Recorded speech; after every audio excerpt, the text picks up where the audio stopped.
Good day. My name is Taiwo Makojola, a communications enthusiast and an advocate of communication for development. It is such an honor to have been given this platform to talk about one of the key aspects of development communication. Today, our focus is on participatory development communication for social change, the Soke generation. The key discourse today, again, is participatory development communication for social change, the Soke generation.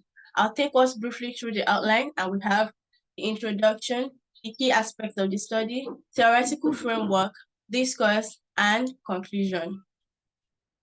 Here, we try to familiarize ourselves with the term development communication, and we understand that it was first used by Nora Kribra in the Philippines in the 1970s. What exactly is development communication?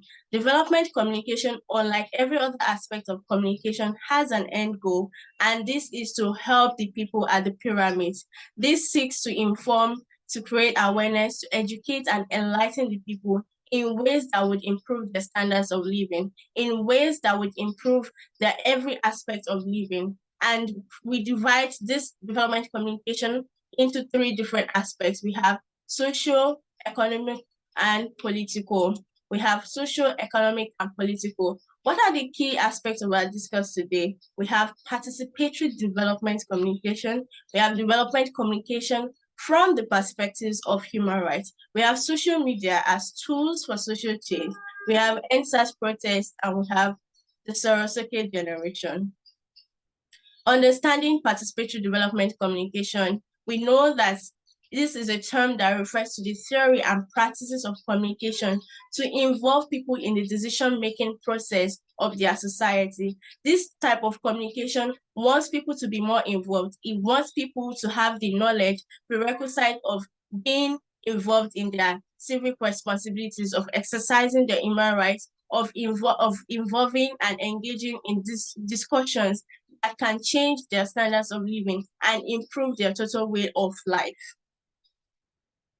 We also try to understand development communication from the perspectives of human rights, and this is inevitable without understanding the leading role of the United Nations in the promotion of human rights. And there are three basic fundamental human rights that focus on communication. The first one is the right to communication and expression, and this recognizes that everyone has a natural desire to voice their opinions. Another right that is fixated on communication is the right to information. And this means that the citizens of a country have the right to be informed about the different happenings in their society. They have the right to be informed about political development, about social development, about economic development in their society. And the third right that is fixated on communication is democratization of communication. And this simply demands that every citizen has the right to media. Every citizen has the right to social media platforms. Every citizen has the right to mainstream media. We understand, we go through social media as a tools for social change. How exactly can social media be used as tools for social change? In a bid to understand this, we adopt this definition by Jimmy Manning in 2014, where it refers to social media as new forms of media that encompass interactive participation. Now, the difference between social media and mainstream media is while mainstream media allows for little or no participatory communication, social media has encompassed everybody in one big room.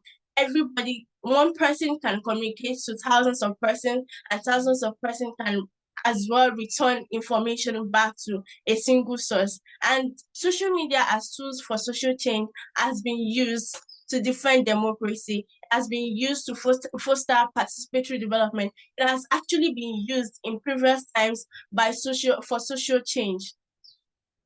In most developing countries, the power of social media has not really been utilized. But in Nigeria, in the year 2020, the Soke generation brought to the limelight the powerful usage of social media as tools for social change. Now, let's go about the EndSARS protest. It is pertinent to know that the 2020 nationwide EndSARS protest would not be the first protest against SARS. Now, SARS is the Special Anti-Robbery Squad in Nigeria that was established basically to curb criminal activities.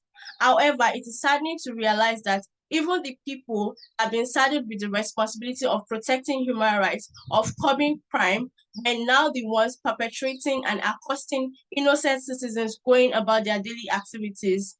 Bribery, extortion, corruption have been known and have been used to tag officials of the Special Anti-Robbery Squad. In 2017, there was a social media campaign that was actually launched, and it was tagged the hashtag #EndSARS.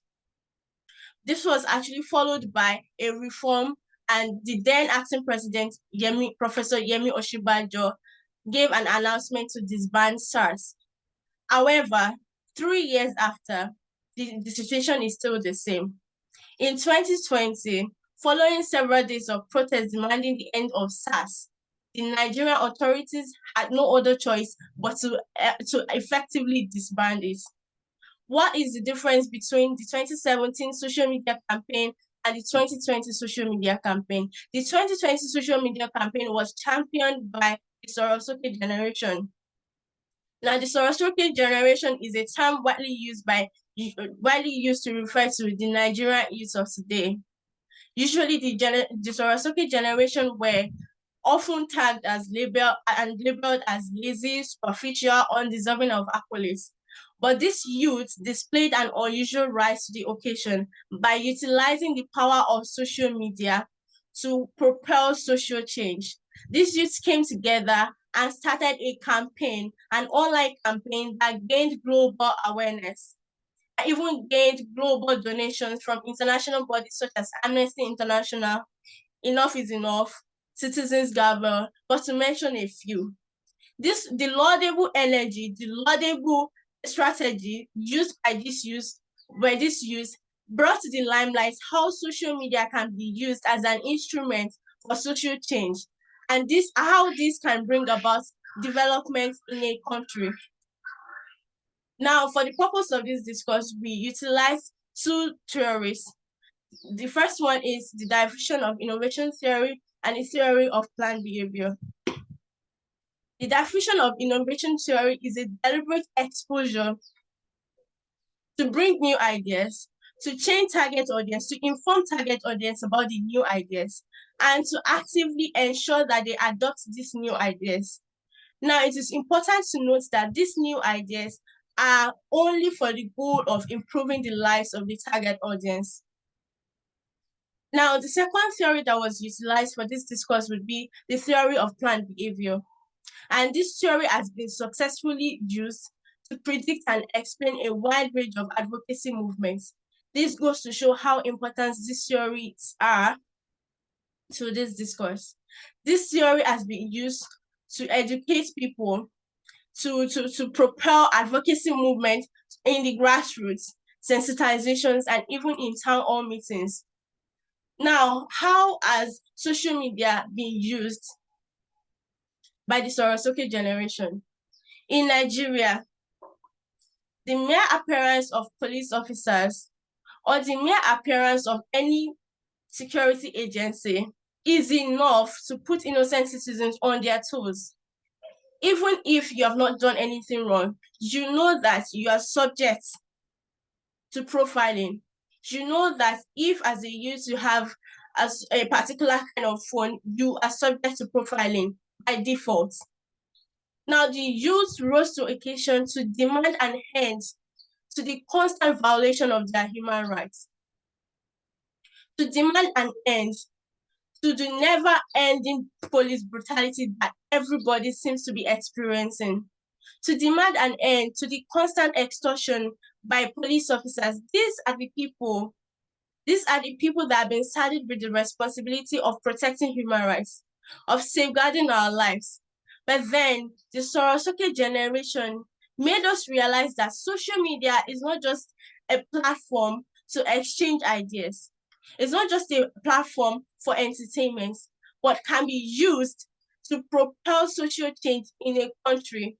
It can be used to propel social change in a community. It can be used to actually advocate for human rights. It can be used to gain awareness. It can be even be used to gain global recognition from different international bodies. The utilization of social media as a tool in participatory development communication for social change was seen in the advocacy clamor by the generation called Soro Soke generation. And this is effectively increasing democracy in Nigeria.